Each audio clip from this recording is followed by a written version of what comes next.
Camera என்பதற்கு இணையான தமிழ்ச்சொல் என்ன? மொழி அறிவும் பகுதியில் விளக்குகிறார் நிரஞ்சன் பாரதி. பெரும்பாலானவர்களுக்கு பிடித்தமான ஒரு பொழுதுபோக்கு என்ன அப்படின்னு பார்த்தீங்கன்னா, படம் பிடிப்பது அல்லது காணொளிகளை எடுப்பது இல்லையா? அதாவது வீடியோ காட்சிகள். தங்களுடைய அந்த கேமரா மூலமாக இவற்றை எடுப்பதில் அவர்களுக்கு அலாதியான ஒரு பிரியம் உண்டு. சரி, இந்த கேமரா என்பதற்கு நிகரான தமிழ்ச்சொல் என்பது எது? இதுவரைக்கும் வழங்கப்பட்ட சொற்கள் பார்த்தீங்க அப்படின்னா, புகைப்பட கருவி அப்படிங்கிற ஒரு சொல் முன்வைக்கப்பட்டிருக்கு, ஒளிப்பட கருவி அப்படிங்கிற ஒரு சொல் முன்வைக்கப்பட்டிருக்கு. ஆனால் இந்த சொற்களை கொஞ்சம் கூர்ந்து கவனித்து பார்த்தோம் என்றால் இவை கொஞ்சம் நீளமான சொற்கள் இல்லையா?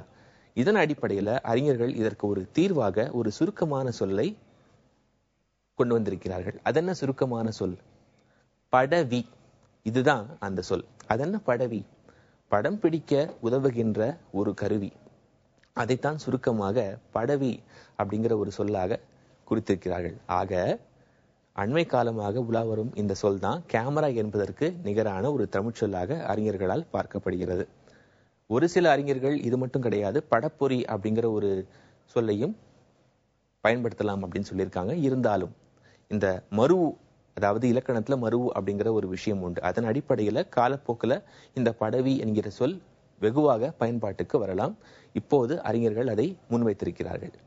இன்றைய மொழியறிவும் பகுதியில இந்த கேமரா என்பதற்கு நிகரான தமிழ்ச்சொல் படவி என்பதை தெரிந்து கொண்டோம்.